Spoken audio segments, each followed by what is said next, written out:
সালাম আলাইকুম সাসি গো।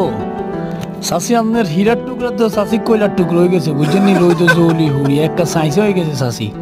সিয়ারা জ্বলি গেছে, এটা টেনশন না। সাসি টেনশন হইলে হিজ্জা হারাদিন খালি কয় হিগের মাথার চুল যে উড়ি যায় গো সাসি। ওই মানছে বলে বালা মাইয়া দিত না।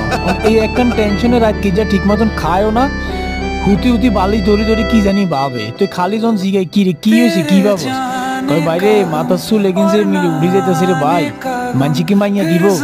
মাথার চুল উড়ি গেলে তো কইবার টাকলা হয়ে গেছি, টাকলা বুড়া বেটার লাইন দিয়া দেবো, বুড়া বেটা কইতো মাইয়া দিত না। অন সাসিয়ে চুল এগিন থাকতে থাকতে বুঝছেন না একটা ব্যবস্থা করেন। একটা মুখ বাঁধিয়ে যারে কইছে, কয় দেখ আজ তো সরম লাগে মারে কেন কই তুই একটু কষা চুল মুল উড়ি জানের আগে যেন একটা ঘটনা ঘটায়। অন সাসি শুনেন দুনিয়াদারির ব্যাগ খোঁজ খবর হালাই তুই এ হোলাগার দিকে নামের কালা মানিকের দিকে একটু সান সান না কোন দিয়ে একখান ব্যবস্থা করা দিতে না নিসাসি কেন। তো বালা থাকেন, আসসালামু আলাইকুম।